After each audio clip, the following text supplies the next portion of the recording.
کیے ہو۔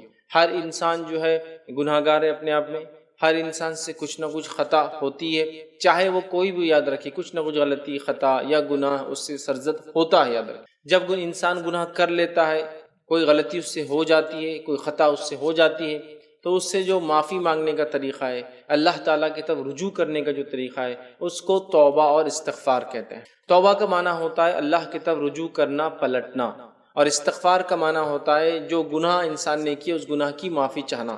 تو توبہ اور استغفار عموماً ایک ساتھ استعمال ہوتا ہے، اس لیے کہ جو انسان توبہ کرتا ہے، رب کی طرف پلٹتا ہے، رجوع کرتا ہے، ریٹرن ہوتا ہے، وہ استغفار بھی کرتا ہے، مطلب پلٹنے کے بعد جو گناہ ہوئے اس کی معافی بھی چاہتا ہے۔ تو توبہ پلٹنا مطلب غلط راستے سے پلٹ کر سیدھی راہ کی طرف مڑ جانا، صحیح چیز کی طرف پلٹ جانا، اپنی زندگی کی روش، گناہ کی روش کو چھوڑ کر پلٹ جانا، اپنے گناہوں کو چھوڑ دینا، یہ ہوا توبہ۔ اور استغفار، جب انسان توبہ کرتا ہے، پلٹتا ہے اپنے گناہوں سے، تو جو گناہ کر چکا ہے اس کے مٹانے کے لیے، اس کے خاتمے کے لیے، اس کے معافی کے لیے، اس کی مغفرت کے لیے وہ جو کام کرتا ہے اس کو کہتے ہیں استغفار۔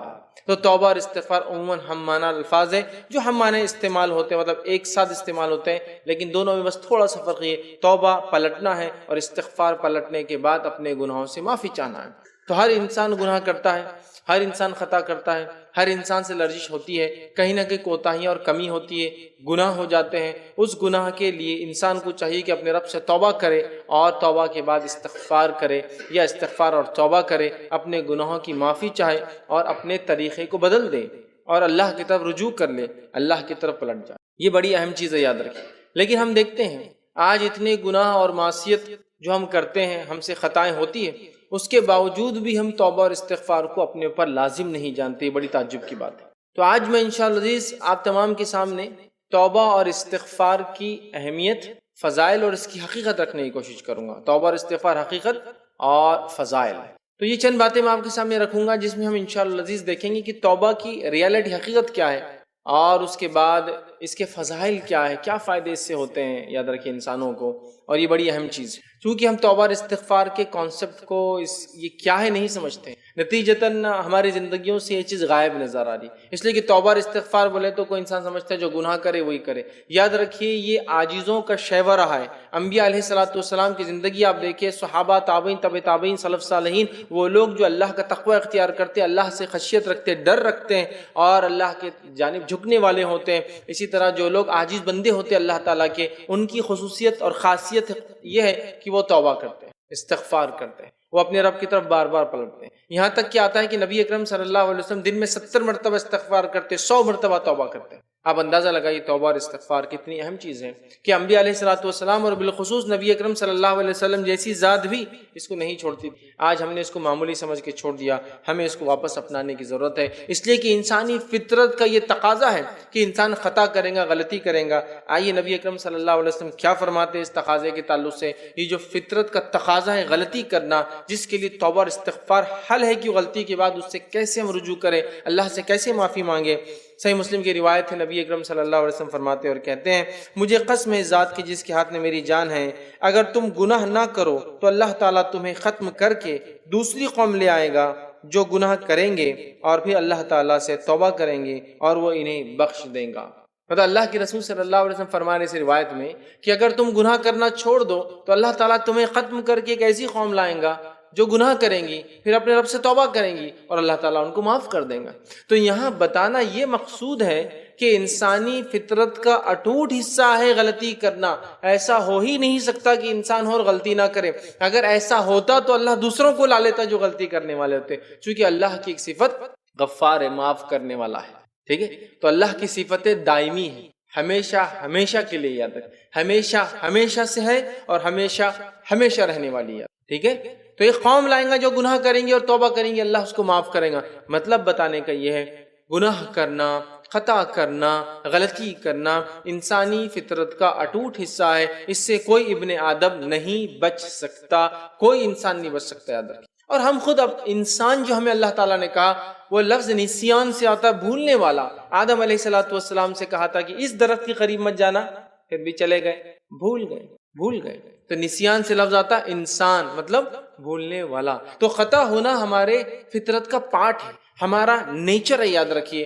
تو خطا تو ہوں گی، غلطیاں ہوں گی، گناہ ہوں گے، ہمیں اس گناہوں کی معافی کے لیے، تلافی کے لیے، مٹانے کے لیے، ختم کرنے کے لیے اللہ کی طرف رجوع ہونا ہوگا، جس کو توبہ کہتے ہیں، اور اپنے گناہوں کی معافی مانگنا ہوگا، جس کو استغفار کہتے ہیں۔ تو ہمیں کثرت سے توبہ اور استغفار کو لازم جاننا ہے اپنے اوپر، یاد رکھیں، تاکہ ہم سے ہونے والی غلطیوں سے ہم جو ہے اللہ تعالیٰ سے معافی طلب کر لیں۔ اور ایسا کوئی انسان دنیا میں نہ تھا، نہ ہے اور نہ آئیں گا جو خطا اور غلطیاں اور گناہ نہیں کرے گا، سب سے ہوں گی۔ یہ روایت جو تھی میں نے آپ کے سامنے رکھی، یہ اس کی یاد رکھے دلیل ہے۔ تو جو اہل تقویٰ ہے، ٹھیک ہے، وہ جب گناہ کر بیٹھتے ہیں، جو اللہ کے نیک بندے ہو جب گناہ کر بیٹھتے ہیں تو گناہ ہوتے ہی وہ فوراً اللہ سے کیا کرتے ہیں؟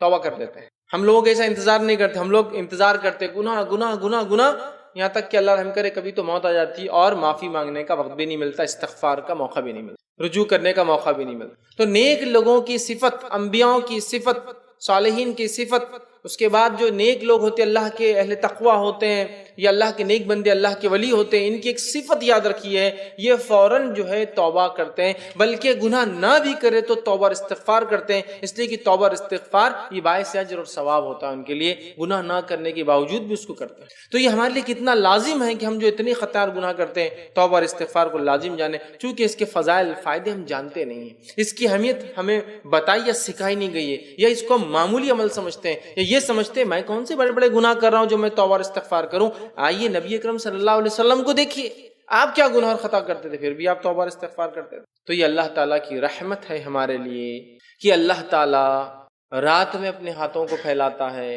اور دن میں گناہ کرنے والے کے لیے اعلان کرتا ہے، دن میں گناہ کرنے والوں معافی مانگ لو، اور دن کو ہاتھ پھیلاتا ہے تاکہ رات میں گناہ کرنے والے اللہ تعالیٰ سے معافی مانگ لے۔ جب اللہ کا نیک بندہ اللہ تعالیٰ کے ساتھ کوئی خطا یا کوئی گناہ ہو جاتا ہے، وہ فوراً اپنے رب سے توبہ کرتا ہے، چونکہ اللہ سبحانہ تعالیٰ رات کے گناہ کرنے والوں کو دن میں معاف کر دیتا ہے توبہ کی وجہ سے، دن کے گناہ کرنے والوں کو رات میں معاف کر دیتا ہے توبہ کی وجہ سے۔ اگر ہم توبہ کو لازم جان لیں تو ہم اپنے گناہ مٹا سکتے ہیں، یاد رکھیے، اپنے رب کے پاس اپنی مغفرت درج کرا سکتے ہیں، یاد رکھیے۔ تو اللہ تعالیٰ معاف کرتا ہے، یہ اس کی وسعتیں ہیں۔ اور جتنے گناہ ہم نے کیے ہوں گے، یاد رکھیے، جتنے گناہ ہم نے کیے ہوں گے، جتنے گناہ ہم نے کیے ہوں گے، اگر شرک پہ موت نہ آئے اور توبہ کرتے رہے تو انشاءاللہ العزیز اللہ تعالیٰ کو ہم معاف کرنے والا اور رحم کرنے والا پائیں گے۔ اس لیے اللہ تعالیٰ کی رحمت سے کبھی کبھی کبھی کبھی نا امید نہیں ہونا چاہیے۔ شیطان کا ایک حربہ اور چال ہوتی ہے، پہلے وہ گناہ کی طرف بڑھاتا ہے، گناہ کرواتا ہے، اور گناہ ہونے کے بعد یہ خیال ڈالتا ہے کہ اب تیری معافی نہیں ہے۔ تو یاد رکھیے، کبھی اللہ رب العزت کی رحمت سے، مغفرت سے، اس کی ذات سے کبھی مایوس مت ہو، چاہے کتنے گناہ ہوں۔ ہم اگر سچے دل سے توبہ کریں گے، توبۃ النصوحہ کریں گے، ایسی توبہ جس کے بعد وہ گناہ پھر نہ کرے، تو انشاءاللہ العزیز ہمارے رب کو ہم معاف کرنے والا، بڑا رحم کرنے والا، بلکہ کبھی کبھار اگر سچے دل سے توبہ رہی تو اللہ رب العزت گناہوں کو نیکی میں تبدیل، سمجھے؟ تو لہٰذا ہم خوب سے خوب توبہ کا اپنے اوپر جو دامن لازم جانیں، اور کبھی اللہ تعالیٰ سے نا امید نہ ہو۔ جب میں یہ کہہ رہا ہوں کہ اللہ تعالیٰ گناہ معاف کرتا ہے تو یقین جانیے میں آپ کو یہ دعوت نہیں دے رہا ہوں کہ گناہ کیجیے، میں یہ کہہ رہا ہوں کہ گناہ ہونا ہمارے فطرت کا حصہ ہے، is a part of human nature، یہ ہماری فطرت کا حصہ ہے۔ جب ہوتے ہیں تو توبہ کرنا یہ راستہ ہے ان سے بچنے کا، یہ توبہ کرنا یہ راستہ ہے ان کو معاف کرانے کا، اس بات کو یاد رکھیے۔ تو اللہ کی رحمت سے کبھی مایوس نہ ہوں۔ سورہ ہجر میں اللہ رب العزت فرماتا ہے، آیت نمبر جو ہے 56 کے اندر اللہ فرماتا اور کہتا ہے، قَالَ وَمَن يَقْنُطُ مِن رَحْمَةِ رَبِّهِ إِلَّا الضَّالُّونَ، گمراہوں کے سوا اللہ کی رحمت سے کوئی نا امید نہیں ہوتا۔ اللہ کی رحمت سے صرف وہ لوگ نا امید ہوتے ہیں جو ضالون ہوتے ہیں، صحیح راہ سے بھٹکے ہوئے ہوتے ہیں۔ تو ہمیں اللہ تعالیٰ کی رحمت سے کبھی مایوس نہیں ہونا چاہیے، گناہ چاہے کتنے ہی بڑے درجے کا ہو، ہمیں اپنے رب سے معافی مانگنا چاہیے، لیکن اس کی کچھ تقاضے ہیں، آخر میں انشاءاللہ تقاضے بھی رکھوں گا۔ اس کا ہرگز یہ معنی نہیں ہے کہ آپ وہی خطا بار بار کرتے جائے، پھر معافی مانگے، پھر وہی خطا کرے، پھر معافی مانگے۔ اس کے کچھ تقاضے انشاءاللہ آخر میں وہ تقاضے بھی ہم دیکھیں گے۔ تو اللہ کی رحمت سے ہمیں کبھی مایوس نہیں ہونا چاہیے۔ جامع ترمذی کی روایت ہے، نبی اکرم صلی اللہ علیہ وسلم فرماتے ہیں، حدیث کے راوی انس بن مالک رضی اللہ عنہ فرماتے اور کہتے ہیں، اللہ تعالیٰ کہتا ہے، اے ابن آدم، تو نے جب بھی مجھے پکارا اور میرے ساتھ امیدیں قائم کی، میں نے تمہارے گناہ بخش دیے۔ اے ابن آدم، مطلب اللہ کی وسعت رحمت الہی کتنی وسیع ہے۔ کیا فرما رہے نبی اکرم صلی اللہ علیہ وسلم؟ اللہ تعالیٰ کہتا ہے، اے ابن آدم، تو نے جب بھی مجھے پکارا اور میرے ساتھ امیدیں قائم کی، میں نے تمہارے گناہ بخش دیے، میں نے تمہیں معاف کر دیا، چاہے وہ کیسے اور کتنے بھی ہو، چاہے وہ گناہ کیسے بھی تھے اور کتنے بھی ہو۔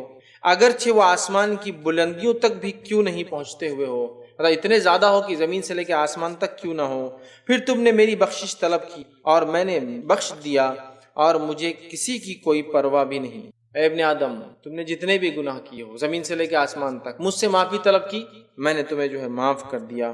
اے ابن آدم، اگر زمین کے تہائیوں کے برابر گناہ کر کے بھی میرے پاس آؤ، زمین کی جتنی پرتیں جتنی تہ ہے، اگر اتنے گناہ کر کے بھی تم آؤ تو میرے ساتھ اگر کسی کو تم نے شریک نہ کیا ہو تو میں تمہیں زمین کی پہناؤں کے برابر مغفرت نواز دوں۔ اے ابن آدم، تم نے اگر زمین سے لے کر آسمان تک بھی گناہ کیے ہوں گے تو میں معاف کر دوں گا اگر تم معافی مانگو گے۔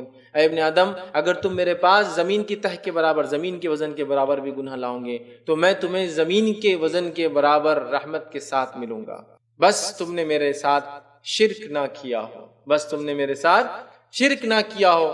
اور اگر توبہ انسان کرے گا تو گناہ چاہے جتنے بھی ہو، جیسے بھی ہو، اللہ تعالیٰ ان تمام گناہوں کو بخشنے پر قادر ہے۔ اور اللہ کے رسول کیا فرمایا؟ اللہ تعالیٰ کہتا ہے اور مجھے کسی کی کوئی پرواہ نہیں، تم اگر زمین سے لے کر آسمان تک گناہ لے کر بھی آؤ گے تو مجھے کسی کی پرواہ نہیں، یاد رکھیے میں تمہیں معاف کروں۔ مطلب یہ کہ انسان ہونے کے ناطے مجھ سے اور آپ سے خطائیں اور غلطیاں ہوتی ہیں۔ جب خطائیں، غلطیاں اور گناہ ہوتے ہیں تو ہمیں اللہ تعالیٰ سے فوراً اس کی معافی مانگ لینا چاہیے، توبہ کر لینا چاہیے، استغفار کرنا چاہیے، رجوع پلٹ جانا چاہیے ان گناہوں سے، اور خوب اللہ سے معافی طلب کرنا چاہیے، استغفار کرنا چاہیے کہ اللہ مجھ سے یہ گناہ ہوا ہے۔ ہم یقیناً دیکھیں گے ہمارے رب کو ہم توبہ قبول کرنے والا اور رحم کرنے والا پائیں گے۔ اسی طرح نبی اکرم صلی اللہ علیہ وسلم کا مقام ہم جانتے ہیں، مقام مصطفیٰ صلی اللہ علیہ وسلم ہم سب کو پتہ ہے، لیکن اس کے باوجود اس مقام پر نبی اکرم صلی اللہ علیہ وسلم جس مقام پر فائز ہے، نہ آپ سے پہلے کوئی ہوا تھا نہ آپ کے بعد قیامت تک کوئی ہوگا، اس کے باوجود بھی نبی اکرم صلی اللہ علیہ وسلم کتنے خالص دل سے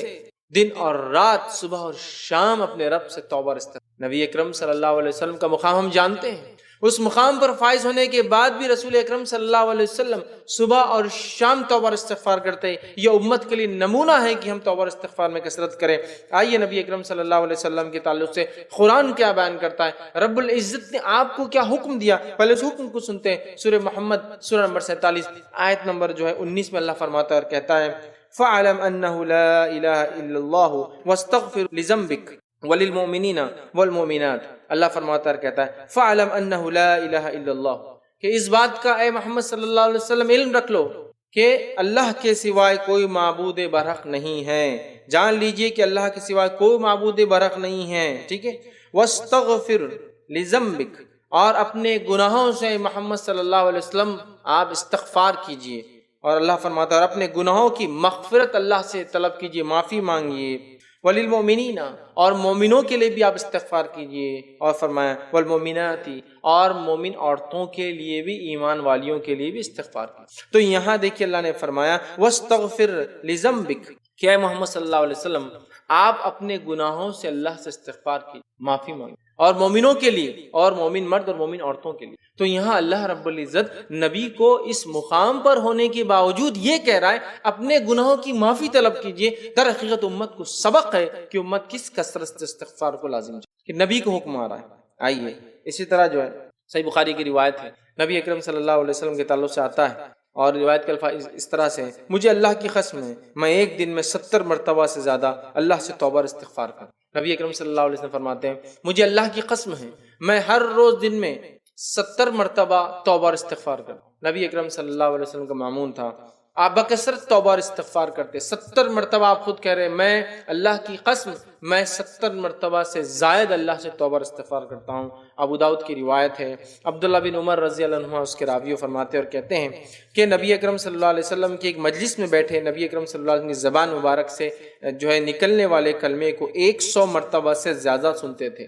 ہم نبی اکرم صلی اللہ علیہ وسلم کی زبان مبارک سے اس کلمے کو ایک مجلس میں more than 100 times 100 مرتبہ سے زیادہ سنتے تھے۔ وہ کیا کلمہ تھا؟ وہ کلمہ یہ تھا ربی اغفر لی وتب علیہ، اے اللہ میری مغفرت کر، مجھے معاف کر، وتب علیہ میں تیری طرف رجوع کرتا ہوں، پلٹتا ہوں، انک انت التواب الرحیم، اور اے اللہ تو رحم کرنے والا، تو توبہ قبول کرنے والا اور رحم کرنے والا ہے۔ ربی اغفر لی وتب علیہ، انک انت التواب الرحیم، اس کلمے کو جس کا معنی اے اللہ میری مغفرت فرما دے، اے اللہ میری توبہ قبول فرما لے، تو بہت ہی توبہ قبول کرنے والا اور رحم کرنے والا ہے، اس کلمے کو نبی اکرم صلی اللہ علیہ وسلم ایک مجلس میں صحابی کہہ رہے ہیں ہم 100 مرتبہ سے زیادہ سن لیتے، 100 ٹائمز آپ ریپیٹ کر دیتے۔ پہلی والی روایت میں نبی اکرم صلی اللہ علیہ وسلم خود فرما رہے ہیں کہ میں 70 سے زیادہ توبہ اور استغفار کرتا ہوں۔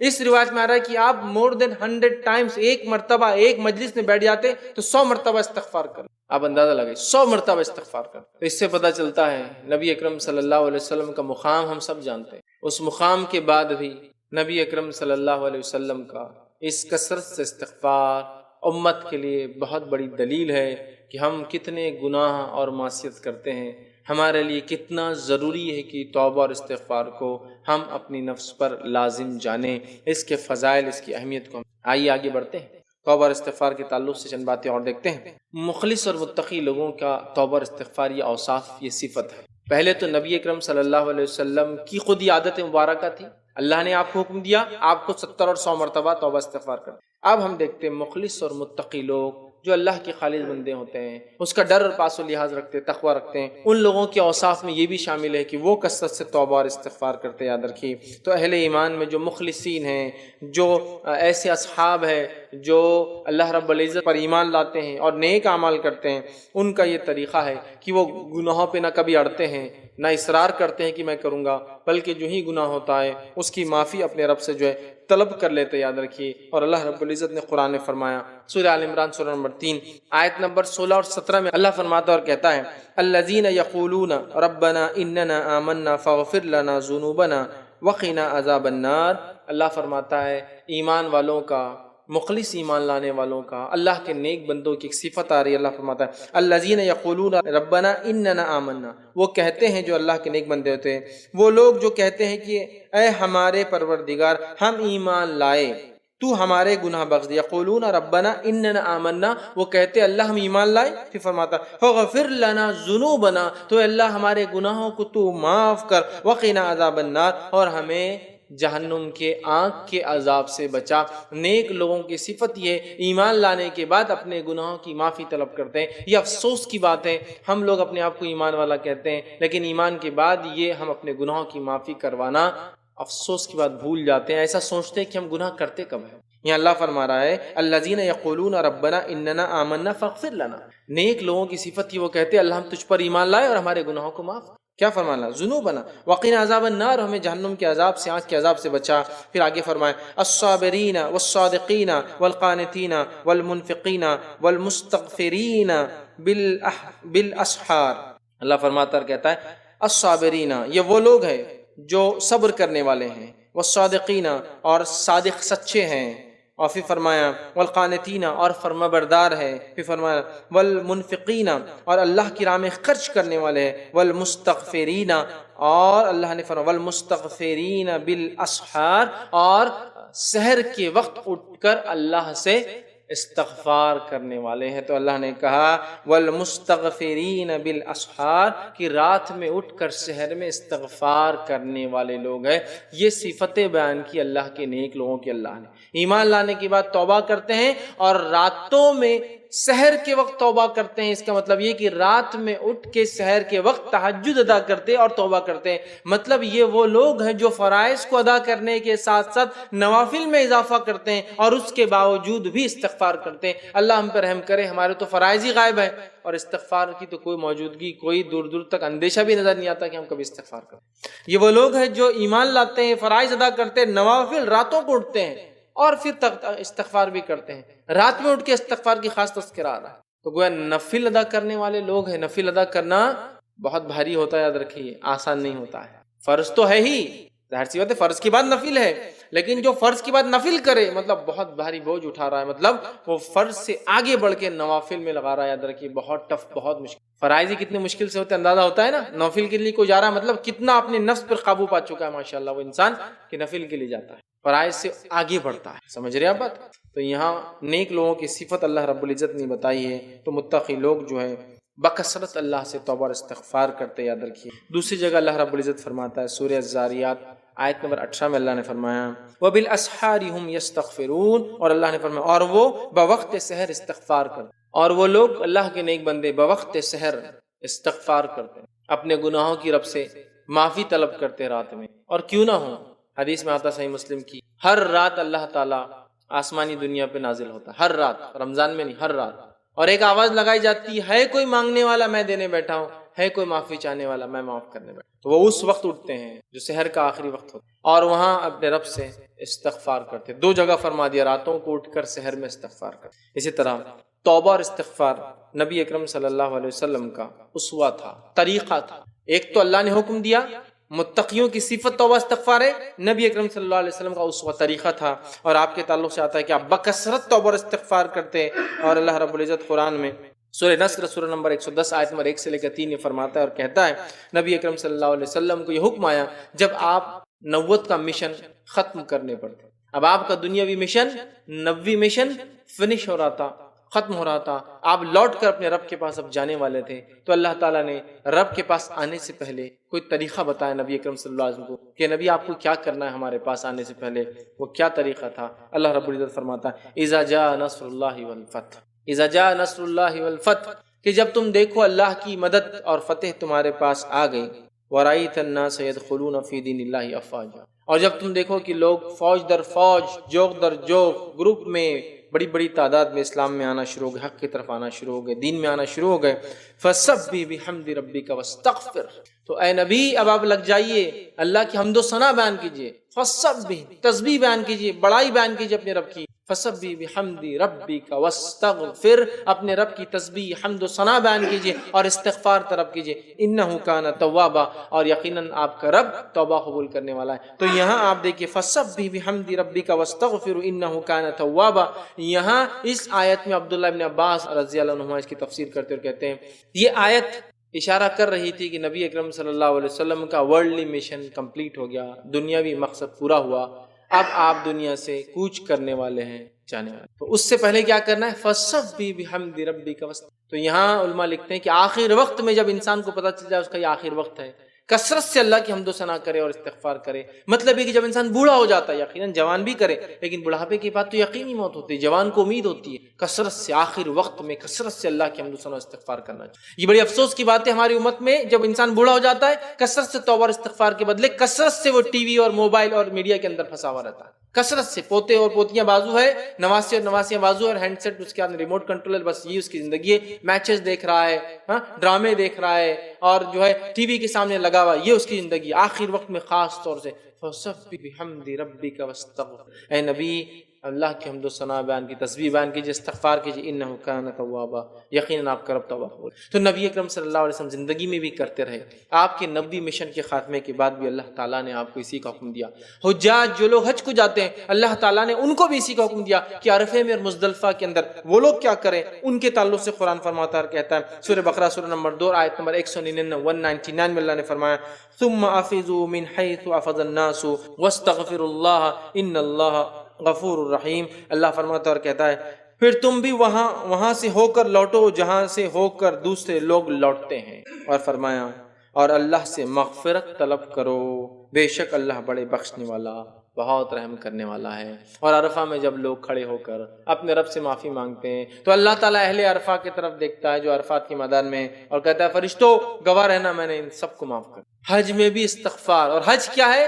عرفہ ہی حج ہے، عرفہ ہی حج ہے، اور وہاں کیا حکم دیا گیا؟ توبہ اور استغفار اور دعا کرنے کا، گویا حج بھی توبہ اور استغفار اور دعا ہے، اور کچھ گناہوں سے معافی، گناہوں کی معافی بہت ضروری، یاد رکھیے ہم میں سے کوئی شخص چونکہ گناہ سے بچتا نہیں ہے، اور گناہ کے ساتھ جنت میں داخلہ نہیں ہو سکتا جب تک کہ ہمارا رب اپنے فضل جود اور کرم اور ہمارے کی گئے وہ اعمال جو اس کو پسند تھے اس کو قبول نہ کر لے۔ ایک تو فضل ہو اللہ کا اور پھر ہمارے اعمال کو قبول کرے، اس کے بغیر معافی نہیں۔ تو حجاج کو بھی استغفار کا حکم دیا گیا۔ نبی اکرم صلی اللہ علیہ وسلم کا طریقہ بھی استغفار ہے، آپ 70 سے 100 مرتبہ کرتے ہیں۔ اہل تقوی اللہ کے نیک بندوں کا شعار یہی ہے، نبی کو اپنے نبوی مشن کے خاتمے پر اس کا حکم دیا گیا۔ اسی طرح اللہ رب العزت نے حاجیوں کو حکم دیا کہ وہ بھی جب جو ہے مزدلفہ اور اسی طرح میدان عرفات میں ہوتے ہیں تو وہ اللہ رب العزت استغفار کرے۔ توبہ اور استغفار کے آئیے چند فضائل بھی آپ کے سامنے رکھتا ہوں، اس کے ثمرات، اس کے فضائل کیا ہے، یہ تو اہمیت تھی اس بات کی۔ اس کے ثمرات، اس کے فضائل میں جو سب سے پہلی چیز آتی ہے وہ یہ ہے، یاد رکھیے استغفار کے تعلق سے کہ استغفار کرنے سے اللہ رب العزت ہم پر رحم کرتا ہے، استغفار کرنے سے، اپنے گناہوں کی معافی مانگنے سے اللہ تعالیٰ مجھ پر اور آپ پر رحم کرتا ہے۔ ہم سب اللہ سے رحم کی بھیک مانگتے، دن رات مانگتے ہیں، اس لیے کہ ہم سب گناہ گار خطا کار ہیں۔ اگر اللہ تعالیٰ ہمیں رحم نہ کرے، ہمیں معاف نہ کرے، تو یاد رکھیے ہمارا کوئی مددگار روز قیامت نہیں ہوگا۔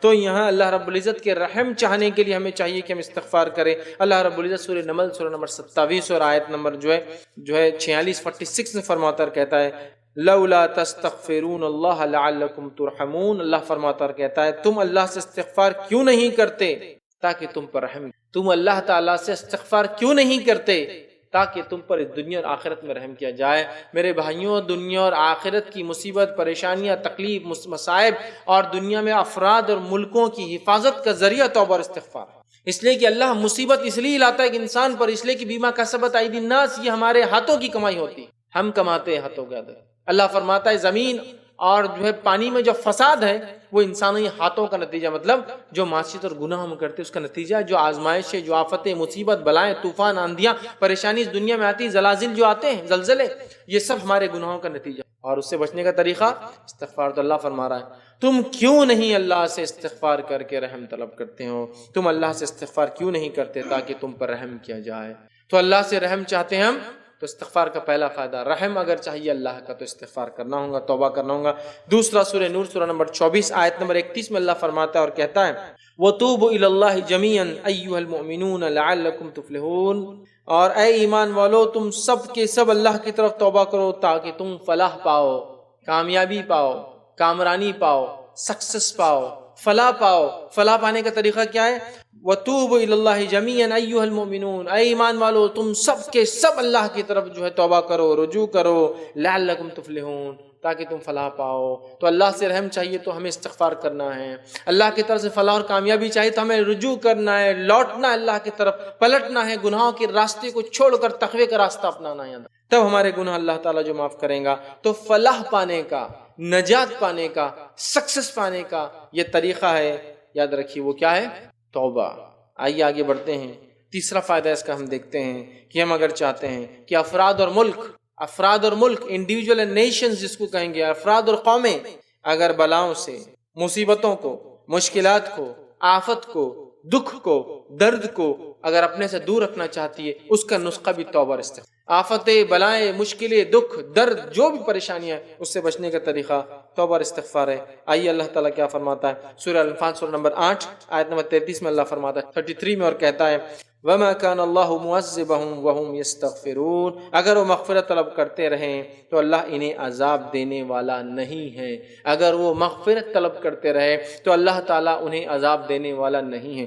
اگر ہم مغفرت طلب کرتے رہے تو اللہ تعالیٰ ہمیں عذاب دینے والا نہیں ہے۔ ہم اگر اپنے گناہوں کی توبہ کرتے رہے تو اللہ تعالیٰ ہمیں عذاب دینے والا نہیں ہے۔ تو مصیبت، بلائیں، آفتیں، پریشانیوں سے دنیا میں اگر بچنا ہے تو اللہ تعالیٰ کے اگر عذاب سے، غضب سے ہمیں بچنا ہے اس دنیا میں تو ہمیں کیا کرنا ہے؟ وَمَا كَانَ اللَّهُ مُعَذِّبَهُمْ، اللہ تعالیٰ تمہیں کیوں عذاب دیں گا وَهُمْ يَسْتَغْفِرُونَ، جبکہ تم استغفار کرتے ہو۔ ہر قسم کی پریشانیوں سے، بلاؤں سے، مصیبت سے بچنے کا طریقہ توبہ اور استغفار ہے۔ آئیے آگے بڑھتے ہیں۔ چوتھا فائدہ اس کا دیکھتے ہیں توبہ اور استغفار کا، وہ یہ ہے کہ نوح علیہ السلام نے اپنی قوم کو جو توبہ اور استغفار کا فائدہ بتایا تھا، وہ فائدہ اللہ رب العزت نے اپنی کتاب میں سورہ نوح کے اندر ہمیں بھی بیان کر دیا۔ اور اللہ فرماتا ہے سورہ نوح آیت نمبر جو ہے 10، 11 اور 12 میں اللہ فرماتا ہے، کہتا ہے نوح علیہ السلام نے اپنی قوم سے کہا قُلْتُ اسْتَغْفِرُوا رَبَّكُمْ إِنَّهُ كَانَ غَفَّارًا، اے میری قوم اپنے رب سے استغفار کرو، گناہوں کی معافی طلب کرو جو تم شرک کرتے ہو، تم یقیناً جو ہے اپنے رب کو انہ کان غفارا، معاف کرنے والا پاؤں گے۔ یرسل السماء علیکم مدرارا، اگر تم توبہ اور استغفار کرو گے رب تمہیں معاف کریں گا، اور آسمان سے موسلا دھار، آسمان سے نفع بخش، آسمان سے مسلسل چلنے والی نفع بخش بارش تمہارے لیے برسائے۔ یرسل السماء علیکم مدرارا، تمہارے لیے موسلا دھار، کنٹینیوسلی بینیفیشل، فائدے مند، اس لیے کہ کنٹینیوس زیادہ بارش بھی نقصان دے، فائدے مند بارش کو برسائیں گا۔ کیا کرو گے تو قُلْتُ اسْتَغْفِرُوا رَبَّكُمْ إِنَّهُ كَانَ غَفَّارًا، اگر تم اپنے رب سے اپنے گناہوں کی معافی مانگو گے تو اے لوگوں، اے قوم، اللہ آسمان سے بارش برسائیں۔ تو اللہ تعالیٰ سے اگر بارش چاہیے آسمان سے، نفع بخش، اچھی بارش، تو کیا کرنا ہوگا؟ استغفار کرنا ہوگا۔ یہ اس کا چوتھا فائدہ ہے۔ پانچواں فائدہ اسی میں جو نوح علیہ السلام اپنے قوم کو بتایا وہ بھی اسی کے اندر ہے. پھر فرمایا وَيُمْدِدْكُمْ بِأَمْوَالٍ وَبَنِينَ، اور اللہ تعالیٰ فرماتا ہے وَيُمْدِدْكُمْ بِأَمْوَالٍ وَبَنِينَ وَيَجْعَلْ لَكُمْ جَنَّاتٍ وَيَجْعَلْ لَكُمْ أَنْهَارًا. اور نوح علیہ السلام نے کہا اے میری قوم وَيُمْدِدْكُمْ بِأَمْوَالٍ وَبَنِينَ، اللہ تعالیٰ تمہیں اموال مال میں بڑھا دیں گا اگر تم توبہ استغفار کرو گے، والبنین، اور تم بیٹے چاہتے ہو نا تمہیں بیٹوں میں بڑھا دیں گا، تمہیں اولاد میں بڑھا دیں گا. استغفار کرو گے تو موسلادھار بارش ہوں گی، استغفار کرو گے تو اللہ تعالیٰ مال میں کثرت دے دیں گا، مال بڑھا دیں گا، تمہاری اولادیں اور لڑکوں میں اضافہ کر دیں گا. پھر فرمایا وَيَجْعَلْ لَكُمْ جَنَّاتٍ وَيَجْعَلْ لَكُمْ أَنْهَارًا، اور تمہیں ایسے باغات دے دیں گا جو ہرے بھرے لہلہاتے، جنت کہتے ہیں ہرا بھرا لہلہاتا ایسا باغ جس کی چھاؤں کبھی ختم نہ ہوتی ہو. اللہ فرماتا ہے وَيَجْعَلْ لَكُمْ جَنَّاتٍ، اور تمہیں عطا کر دیں گا ایسے باغ جن کی چھاؤں ختم نہ ہو، جو ہرے بھرے رہیں گے.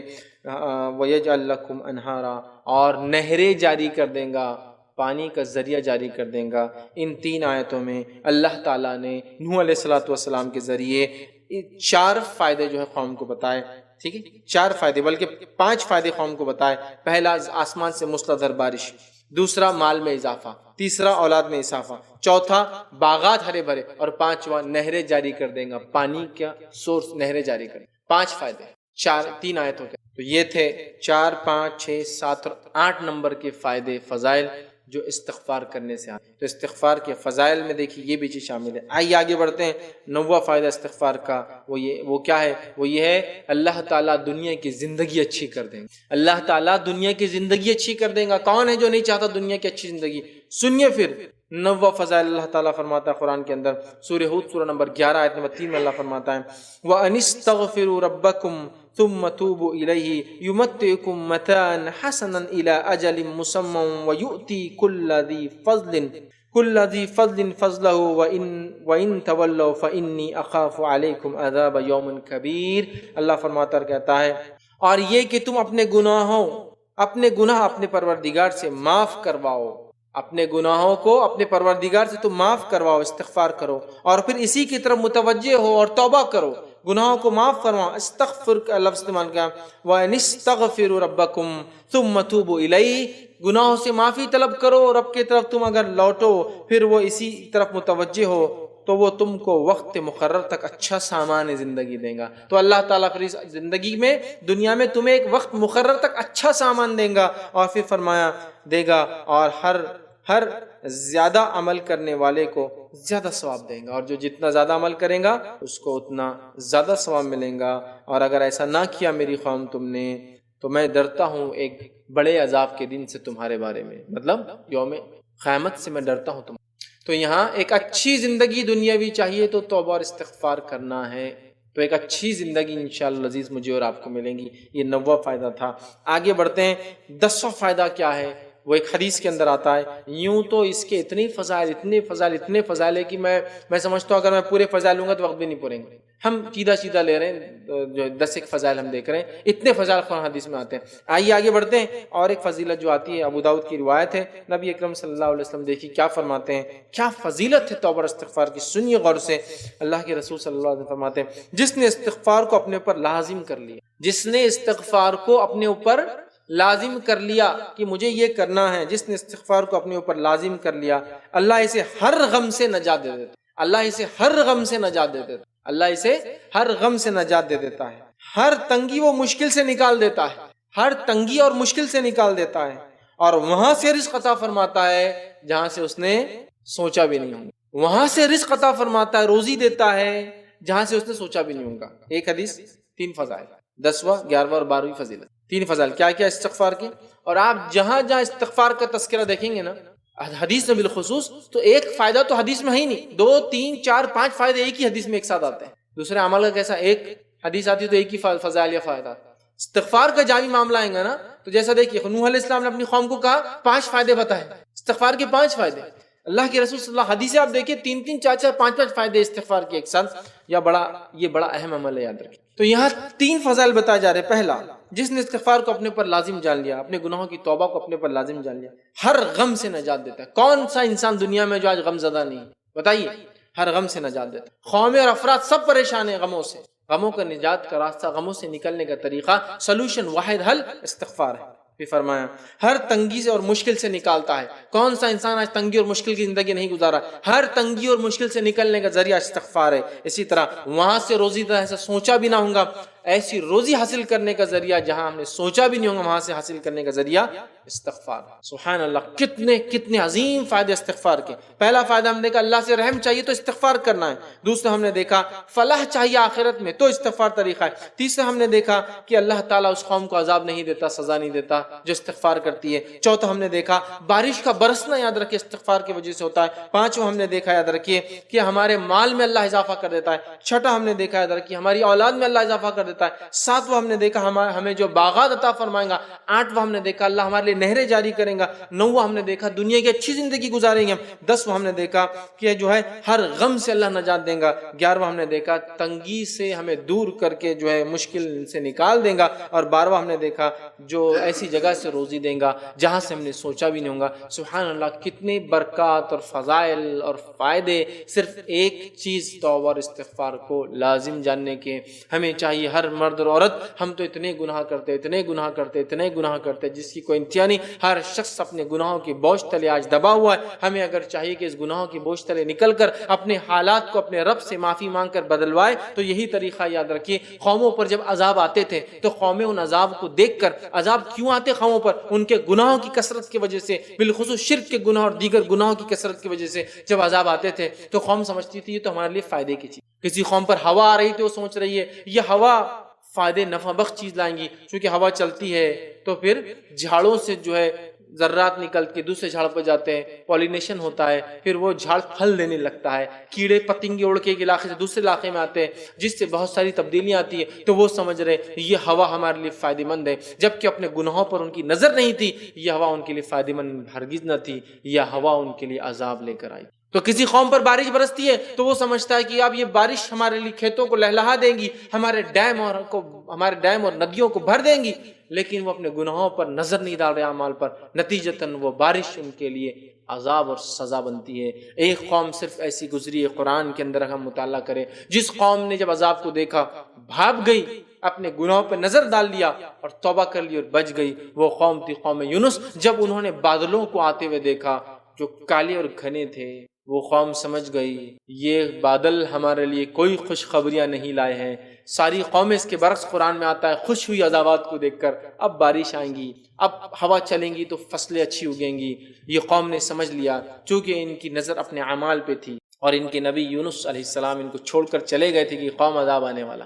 قوم فوراً بھاگ گئی، ہمارے اعمال ویسے نہیں ہیں، اپنے رب سے توبہ کیا، اللہ تعالیٰ نے ان پر سے عذاب ہے. ورنہ اکثر قومیں غرق رہی اپنے گناہوں میں اور اسی حالت میں دنیا سے چلے گئی. میرے بھائیوں، تو توبہ اور استغفار کو ہمیں اپنے اوپر لازم جاننا ہے اس سے پہلے کہ وہ عذاب آ جائے جس کا وعدہ کیا جاتا ہے. اور اب ہر وقتاً فوقتاً ہر مرحلے قوموں پر، دیگر قوموں پر، لوگوں پر، ملکوں پر اور زمین کے خطوں پر عذابات آتے رہیں گے. تو ہمیں فوراً اپنے گناہوں پر نظر ڈالنا ہے، توبہ اور استغفار کی کثرت کرنا ہے. پھر دیکھیے فائدے، بارش نہیں ہوتی توبہ اور استغفار، اولاد نہیں ہے توبہ اور استغفار، گناہ کی زیادت ہوگی توبہ اور استغفار، اللہ سے رحم چاہیے توبہ اور استغفار، غم سے نجات چاہیے توبہ اور استغفار، مصیبت پریشانی سے دوری چاہیے توبہ اور استغفار، ہے نا، دنیا اور آخرت کی کامیابی چاہیے توبہ اور استغفار کو ہم لازم جان لیں. سب کچھ اس کے اندر مل جائیں گے. بہت بڑا عمل ہے، بہت بڑا عمل ہے، بہت بڑا عمل. توبہ اور استغفار یاد رکھیے. تو یہ اس کے چند فائدے تھے، یاد رکھیے. اب آئیے توبہ اور استغفار کی حقیقت کیا ہے وہ بھی جانیں، ریالٹی. میں نے کہا تھا نا توبہ اور استغفار، اب ماشاءاللہ یہ سب پتہ چل گیا. اب میں روز توبہ اور استغفار شروع کر دوں گا جیسے ہم لوگ کرتے ہیں. توبہ اور استغفار کیا ہے ہمارے نزدیک معلوم؟ نماز کے بعد خاموشی سے مسجد میں بیٹھنا اور پھر ادھر اور ادھر دیکھنا کہ کوئی دیکھ تو نہیں رہا ہے، اور فوراً اپنے دونوں گالوں پر ادھر کا ہاتھ ادھر، ادھر کا ادھر ماننا، اور یہ ہے توبہ اور استغفار. ہے نہیں؟ یہ کرتے توبہ استغفار بولتے کیا یوں کر لیا، روز پہلے دیکھ لیتے کوئی دیکھ تو نہیں رہا تاکہ لوگوں کو پتہ نہ چلے میں گناہ کرتا ہوں. کون سا ایسا انسان جو گناہ سے بچا ہے؟ ابن آدم کی حقیقت تو دیکھیے، ابن آدم کی حقیقت تو دیکھیے. اپنے جسم میں غلاظت لے کر پھرتا ہے. پیدائش دیکھیے تو ایسی جگہوں سے پیدا ہوتا ہے جن کو چھپانا لازم ہے. اس کے بعد وہ کیسے سمجھتا ہے گناہوں سے پاک کر بچا ہوا ہے؟ ہماری حقیقت تو دیکھیے، ہم کیا حقیقت ہے ہماری.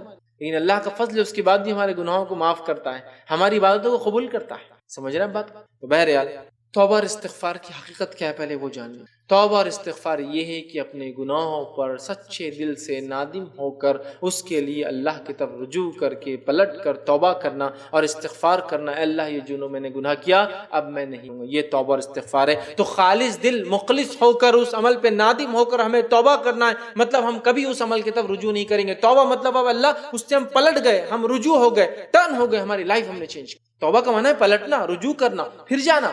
تو ہم نے اپنے آپ کو پھیر لیا اس گناہ کی زندگی سے، یہی توبہ ہے۔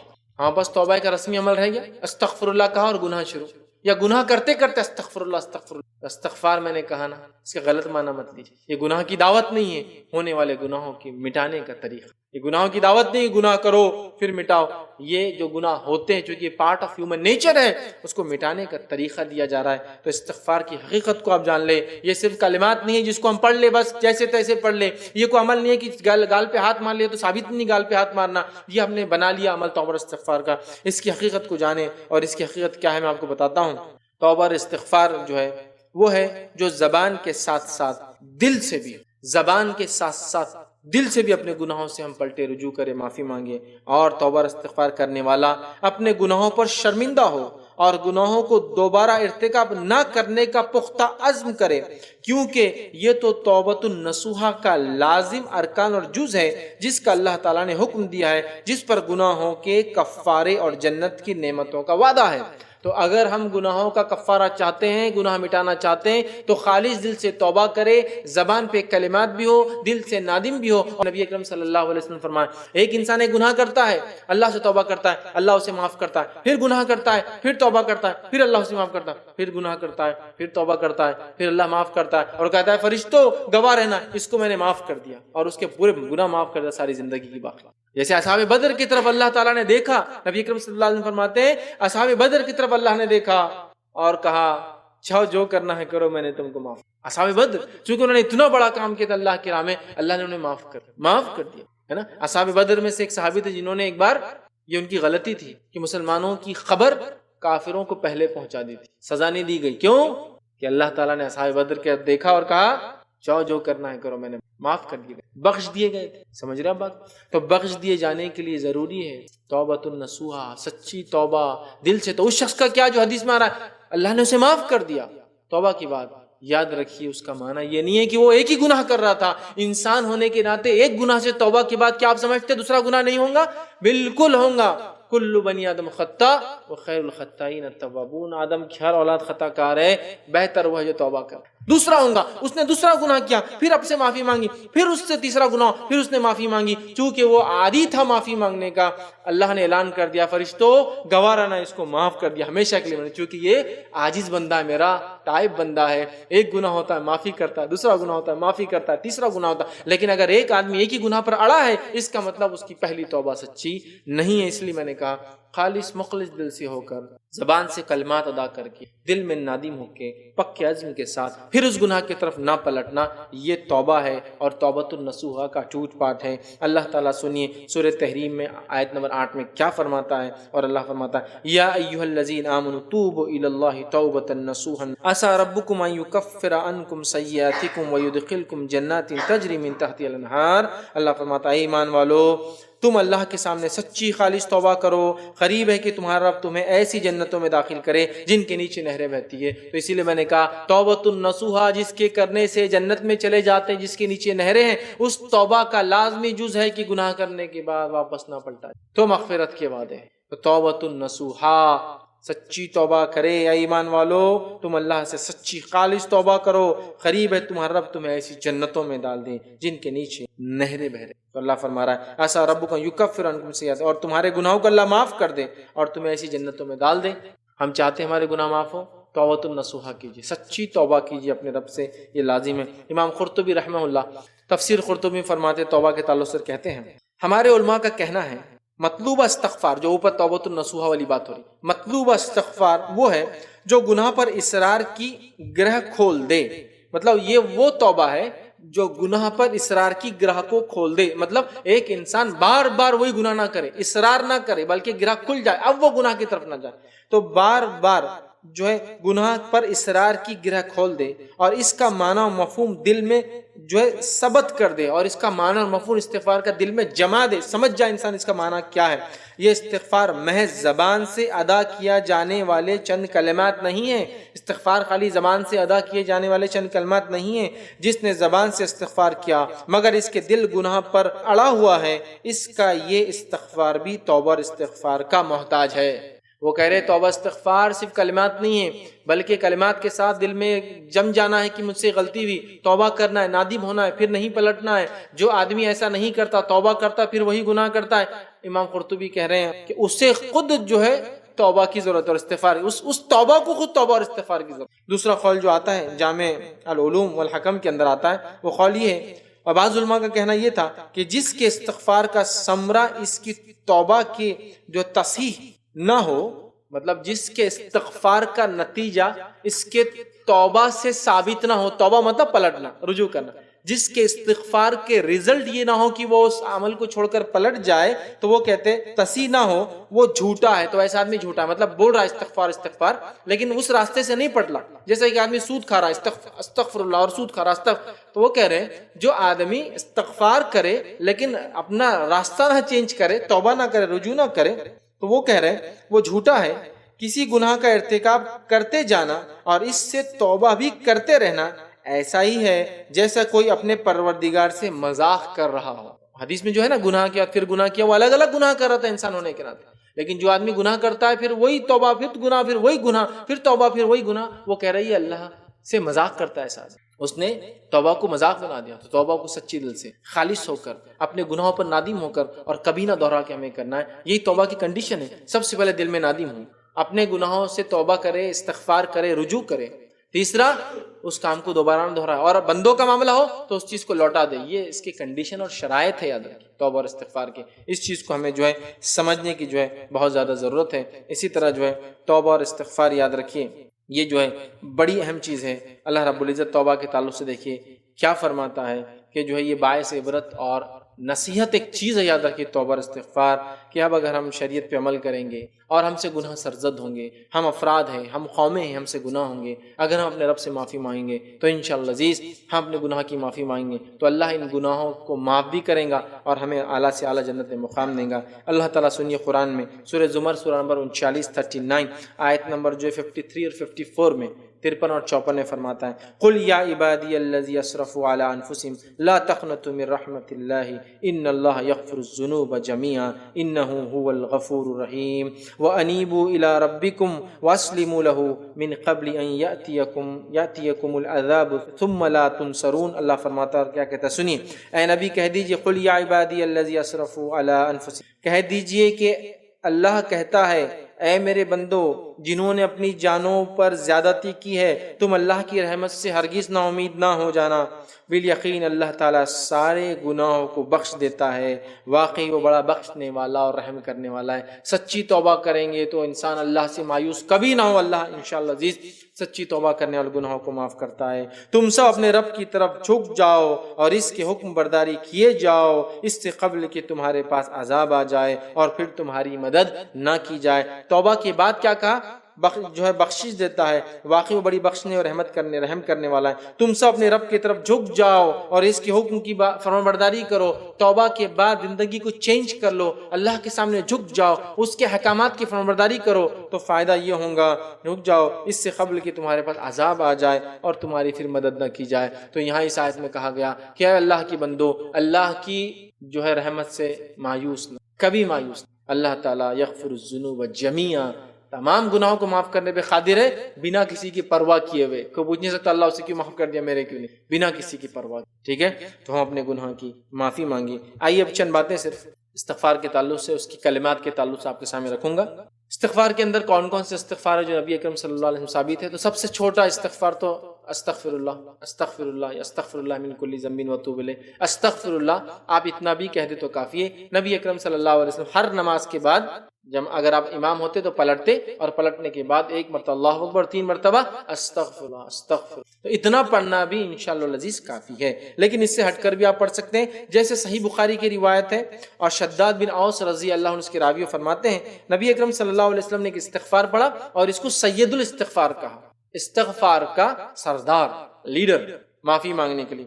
کلمات اس کے لمبے ہیں، میں یہاں آپ کے سامنے ترجمہ رکھتا ہوں۔ سید الاستغفار کا ترجمہ یہ ہے، اے اللہ تو میرا پروردگار ہے، تیرے سوا کوئی معبود برحق نہیں، تو نے مجھے پیدا کیا ہے اور میں تیرا بندہ ہوں، اور میں حسب استطاعت تیرے ساتھ کیے ہوئے عہد و معاہدے پر قائم ہوں۔ میں اپنے کیے ہوئے افعال کے شر سے تیری پناہ چاہتا ہوں، اور اپنے اوپر تیری نعمتوں کا اقرار کرتا ہوں، اور اپنے گناہوں کا اعتراف کرتا ہوں، مجھے معاف کر دے، تیرے سوا گناہ معاف کرنے والا کوئی نہیں ہے۔ آگے وہ فرماتے صحابی، جس نے پورے یقین کے ساتھ صبح کے وقت یہ سید الاستغفار پڑھ لیا اور رات ہونے سے پہلے موت آ گئی تو یہ اہل جنت میں سے ہوں گا، اور جس نے شام کو پورا یقین کے ساتھ پڑھ لیا اور دن چڑھنے سے پہلے موت آ گئی تو اہل جنت میں سے ہوں گا۔ لیکن صرف یہ استغفار، پھر کہہ رہا ہوں کلمات نہیں ہے صرف کہ پڑھ دیے بس، وربل سٹیٹمنٹ جیسے ہم دے رہے ہیں، بس پڑھتے جا رہے استغفار، پتہ نہیں کب سے زندگی نہیں بدل رہی۔ یہ تو دل میں جمنے والے الفاظ ہے، اگر یہ دل میں جم گئے زندگی چینج ہو گئی، اس کا مطلب استغفار توبہ صحیح تھی، ورنہ یہ لفظی چلتے رہتا اللہ کے ساتھ نعوذ باللہ مذاق چلتے رہیں گے۔ سمجھ رہے ہیں آپ؟ سید الاستغفار ابو داؤد کی روایت ہے، عبداللہ بن مسعود رضی اللہ عنہ اس کے راوی فرماتے اور کہتے ہیں نبی اکرم صلی اللہ علیہ وسلم فرما رکھا، جس نے استغفار کی یہ کلمات پڑھے اس کے تمام گناہ معاف کر دیے جاتے ہیں، چاہے وہ میدان جنگ سے بھاگنے والا کیوں نہ ہو۔ آپ کو معلوم میدان جنگ سے بھاگنا گناہ کبیرہ ہے، وہ کیوں نہ معاف ہو جاتے ہیں۔ کون سا استغفار ہے؟ اللہ کے رسول صلی اللہ علیہ وسلم فرماتے ہیں استغفر اللہ الذی لا الہ الا هو الحی القیوم واتوب الیہ، جو یہ پڑھ لے استغفر اللہ الذی لا الہ الا هو الحی القیوم واتوب الیہ، جو پڑھ لے میں اس اللہ سے مغفرت طلب کرتا ہوں جس کے سوا کوئی معبود برحق نہیں، وہ ہمیشہ زندہ اور قائم و دائم ہے، اور میں اسی کی طرف توبہ کرتا ہوں، جو یہ پڑھ لے اس کے تمام گناہ معاف ہو جائیں گے۔ اسی طرح جو ہے بخاری کی روایت میں آتا ہے، اور حدیث میں الفاظ اس طرح سے نبی اکرم صلی اللہ علیہ وسلم اپنے رکوع اور سجود میں اکثر یہ دعا استغفار کرتے تھے، مطلب رکوع اور سجدے میں یہ پڑھتے تھے، یہ استغفار کو رکوع اور سجدے میں آپ پڑھ سکتے ہیں۔ وہ بخاری کی روایت ہے، کون سا ہے؟ سبحانک اللہم وبحمدک اللہم اغفر لی، یہ پڑھتے تھے، ٹھیک ہے، سبحانک اللہم وبحمدک اللہم اغفر لی، اے اللہ تو پاک ہے اپنی تمام تعریفوں کے ساتھ، اے اللہ مجھے معاف کر دے، یہ رکوع اور سجدے میں کرتے۔ اسی طرح نبی اکرم صلی اللہ علیہ وسلم 2 سجدوں کے بیچ میں جب بیٹھتے تب بھی یہ دعا کرتے، رب اغفر لی رب اغفر لی، رب اللہ میری مغفرت کر، اللہ میری مغفرت کرنا پڑھتے تھے، ٹھیک ہے۔ اسی طرح اور بھی لمبی دعائیں، اللہم اغفر لی وارحمنی وارزقنی وعافینی، یہ دعا بھی آپ کرتے، دونوں ثابت ہو، اللہم اغفر لی یہ دعا بھی کرتے تھے نماز میں 2 سجدوں کے بیچ میں جب آپ بیٹھتے تھے۔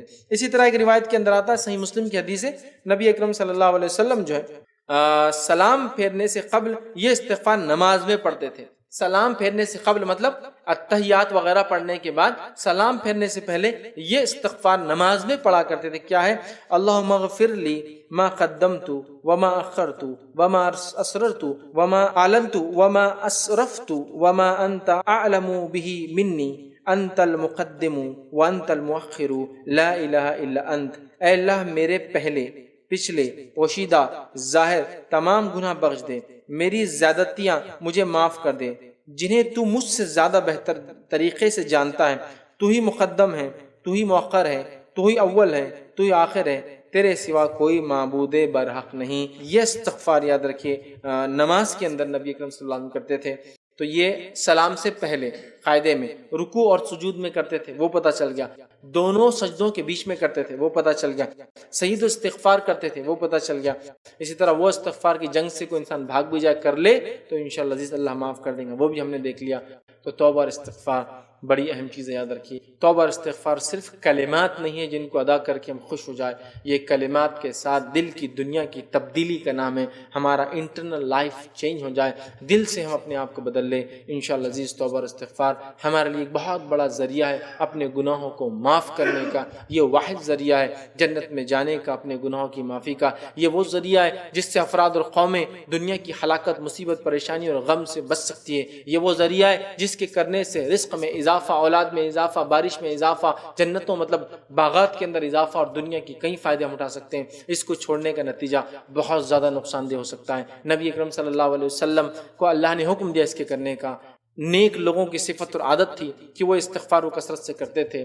ہم نے دیکھا نبی اکرم صلی اللہ علیہ وسلم کو آخر وقت میں اس کو کثرت سے کرنے کا حکم آیا، پھر ہم کیوں پیچھے ہٹیں گے؟ ہمیں بھی چاہیے توبہ اور استغفار کو اپنا شعار، اپنی علامت، اپنی پہچان، اپنی عادت بنا لے، اور کثرت سے توبہ اور استغفار اللہ تعالیٰ سے ہم کرتے رہیں، اس لیے کہ انسان ہونے کے ناطے مجھ سے اور آپ سے دن اور رات، صبح اور شام اتنے گناہ سرزد ہوتے ہیں جس کی کوئی انتہا نہیں۔ یاد رکھیے تو گناہوں کے معافی کا واحد ذریعہ جو انسان شرک نہ کرتا ہو، اس لیے کہ شرک کرنے والے کے لیے کوئی توبہ اور استغفار کام آنے والے نہیں ہے، اور اگر شرک کرتا ہے تو شرک سے توبہ کر لیتا اور استغفار کرتا ہے تو انشاءاللہ اللہ شرک کو بھی معاف کرتا ہے، لیکن جس کی موت شرک پر آ گئی تو کتنا ہی توبہ استغفار دنیا میں کیا فائدہ نہیں ہوگا، جو مر گیا اس پر۔ ہاں، جس نے شرک سے بھی توبہ استغفار کر لیا، اپنی زندگی کو تبدیل کر لیا، اور اس کی موت ایمان کی حالت میں ہوئی ہو اور کثرت سے اپنے رب سے معافی مانگتا تھا، تو ضرور بھی ضرور ایسا انسان اپنے رب کو معاف کرنے والا، رحم کرنے والا، اور اس کو ایسی جنتوں میں داخل کرنے والا پائیں گا جس کے نیچے نہریں بہتی۔ یاد رکھیے تو یہ بڑی اہم چیز تھی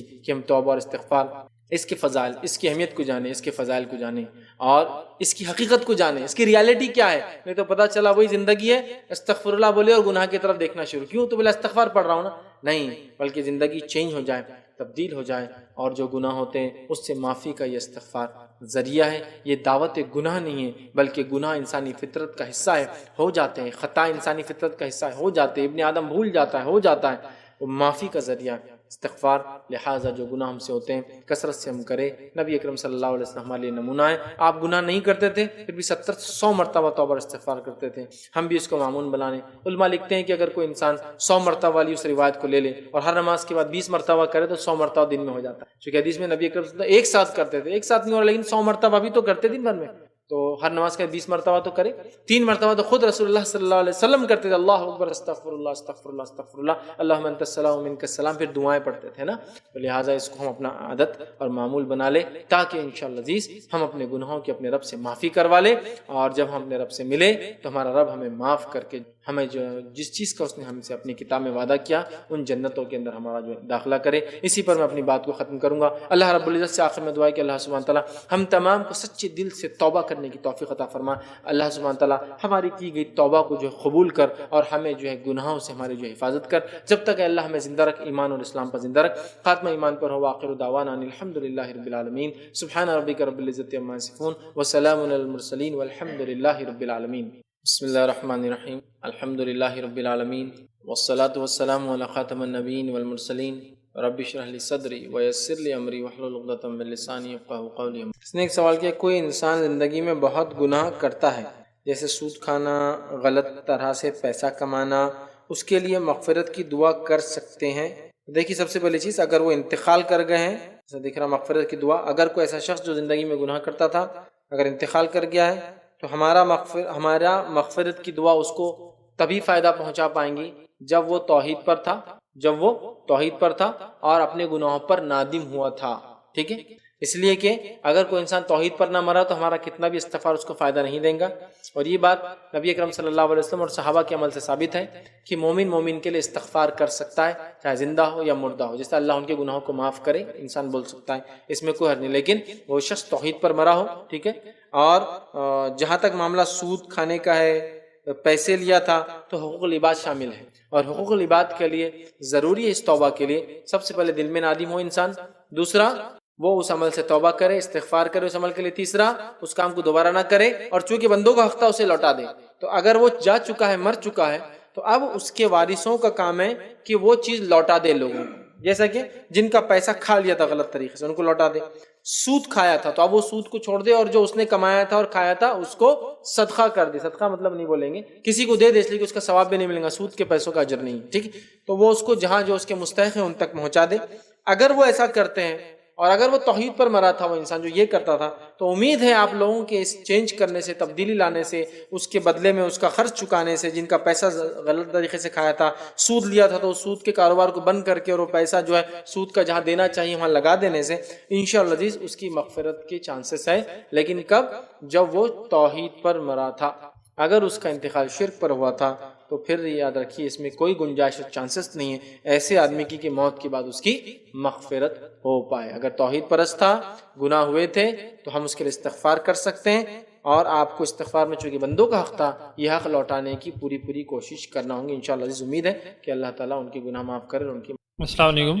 پہلے میرا سوال تھا کہ جیسے کہ لوگ ہوتے ہیں درس میں اس میں آتے ہیں تو ایمان بڑھتا گھٹتا ہے، تو اس میں پھر ایمان بڑھ جاتا ہے تو برابر نماز کی پابندیوں کرتے ہیں، مگر 15-20 دن بعد ایسا ہوتا ہے کہ ایک آدھ بار درس میں جانا چھوڑ دیے، قرآن پڑھنا چھوڑ دیے، تو کیا ہوتا ہے 1-2 دن نماز قضا ہو جاتی، پھر اچانک سے جاگ جاتا ارے اپن چھٹری کر کے پھر وہ نماز پھر سے واپس پڑھنا شروع کر دیا پابندی کے ساتھ.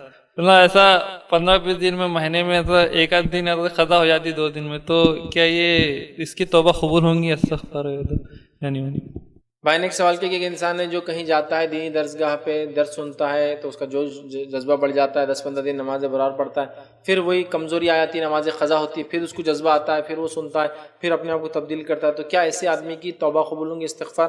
تو دیکھیے اصل چیز یہ ہے کہ جب ایک آدمی مطلب اصل چیز تو یہ ہے کہ صحبت کا اثر انسان پر ہوتا ہے. تو جب کوئی انسان دینی درسگاہوں میں اجتماعات میں جاتا ہے اس کا ایمان میں اضافہ ہوتا ہے. جیسا رمضان کے مہینے میں دیکھیے اللہ کا ذکر زیادہ کرتے اضافہ ہو جاتا ہے. لوگ حج اور عمرے کے لیے جاتے ہیں تو اللہ کے گھر کا طواف کرتے ہیں، زیارت کرتے ہیں تو ایمان بڑھ جاتا ہے. تو بھائی کا سوال تھا کہ ایمان بڑھ جاتا ہے تو پھر وہ نمازی بن جاتا ہے، لیکن پھر نماز قضا ہونا چالو ہو جاتی ہے تو وہ کیا کرے؟ اور اس کے بعد پھر توبہ کرتا ہے، لیکن پھر کچھ دن بعد یہ ہوتا ہے. تو یاد رکھیے فرائض کا جہاں تک معاملہ ہے اس کے لیے جب آپ نے ایک بار توبہ کی تو میں یہ کہوں گا کہ پھر وہ دوبارہ ریپیٹ نہ. لیکن اس کے بعد بھی اگر کسی سے ایسا ہو رہا ہے، پھر چھوٹ رہی ہے، پھر توبہ کر رہا ہے، تو بھی اللہ توبہ قبول کرنے والا ہے. دیکھیے توبہ کا دروازہ تو موت تک یا قیامت کی کوئی بڑی علامت، یا تو قیامت صغریٰ مطلب اس کی موت آ جائے یا تو قیامت کبریٰ کی کوئی علامت آ جائے، تب تک کے لیے موقع ہے. تو لہٰذا اگر اس نے آج توبہ کی کہ اللہ اب میں نمازی بن جاؤں گا پکا، لیکن پھر 15 دن بعد ایسا ہو رہا ہے تو اس کا مطلب پچھلی توبہ سچی نہیں تھی، لیکن اگلی توبہ کے دروازہ پھر کھلا ہے، پھر توبہ کرے اپنے رب سے. اگر اس کے بعد پھر وہ زندگی اس کی تبدیل نہیں ہوتی تو اس کا مطلب پھر پچھلی توبہ سچی نہیں تھی. اور کبھی کبھار نماز قضا ہونا الگ بات ہے، لیکن اگر وہ چھوڑ دے رہا ہے جان مجھ کے، 15 دن ہو گیا بالکل ایک دم کمزوری، نمازیں پڑھ رہا ہے کبھی چھوڑ دے رہا ہے، تو یہ تو سیدھا ایمانی کمزوری ہے. توبہ استغفار تو بعد میں آئے گا، اس کی ایمانی کمزوری، اس لیے کہ فرائض ہے، اس کو تو ادا کرنا ہی ہے مجھے اب کسی بھی حال میں. تو لہٰذا ایسا شخص اپنے ایمان کو بلند رکھے، اجتماعات وغیرہ میں جاتے رہیں، اور 15 دن جب وہ عادت بن جاتا تو میں سمجھتا ہوں کنٹینیوسلی بن جانا چاہیے. اگر کمزوری آ رہی ہے تو استغفار کی کثرت کرے، گناہوں سے بچنے کی کوشش کرے، اور جیسے بھی ہو نماز کو جائے، اب قضا بھی ہو رہی تو کرے، چھوڑے نہ، ٹھیک ہے، اور توبہ کرتے رہے. انشاءاللہ عزیز مرنے تک توبہ کے دروازے چونکہ کھلے ہیں. لیکن اگر وہی گناہ پھر ریپیٹ کر رہا مطلب پچھلی توبہ سچی نہیں تھی، اس کا مطلب اسے چاہیے کہ توبۃ النصوح وہ سچی توبہ کرنے کی کوشش کرے، خالص دل سے کرے، اور دوبارہ کبھی کسی فرض عمل کو نہ چھوڑے. تو انشاءاللہ عزیز یہ معاملہ حل ہو سکتا ہے. لیکن پھر چھوٹتا ہے، پھر توبہ کرے، پچھلی توبہ لیکن سچی نہیں تھی، لیکن اگلا دروازہ کھلا ہے. لیکن یہ بات یاد رکھے کہ زندگی بار بار لگاتار ایسے موقع نہیں دیتی، تو لہٰذا فرائض کے معاملے میں کم از کم توبہ کرنے کے بعد ہم اڑ جائیں، یہ زیادہ ہمارے لیے بہتر. کچھ لوگ فجر کی مسلسل نماز چھوڑتے تو ان کا کیا؟ خاص واسطے شادی کے بعد فجر کی نماز پڑھنا ہوتی نہیں نوجوانوں سے، پھر مطلب وہ روز قضا کرتے اس کو، تو ان کا کیا؟ دیکھیے اگر کوئی انسان کسی بھی ایک نماز کو لے لیجئے، کوئی فجر ہے، کوئی عصر ہے، کسی کے لیے عشاء ہے، ٹھیک ہے، کسی کے لیے ظہر ہے، کوئی ایک نماز. جیسا کوئی کالج میں ہے تو ظہر چھوڑ دے رہا ہے، باقی سب پڑھ رہا ہے، ٹھیک. کوئی آدمی عشاء نہیں پڑھتا جو کہ بزنس میں ہے تو ہمیشہ قضا کرتا ہے، ہمیشہ چھوڑ دیتا ہے، ٹھیک. کوئی بھی ایک نماز کا ایسا عورت، یہ بھی ایمانی کمزوری کی ہی علامت ہے. اسے چاہیے اپنے رب سے توبہ کرے اور وہ اپنے لائف سٹائل کو چینج کرنے کی کوشش کرے تاکہ یہ کمزوری اس کی جلد سے جلد دور ہو جائے، ٹھیک ہے. لیکن اگر وہ توبہ کرتا ہے پھر اس سے غلطی ہوتی، پھر وہ توبہ کرے، پھر غلطی ہوتی، لیکن اس کا مطلب پچھلی توبہ سچی نہیں تھی. سچی توبہ کا بھی انتظار ہے. جب اس سے عمل شروع ہو جائے اور پھر فطری طور سے جو نماز چھوٹ جاتی کبھی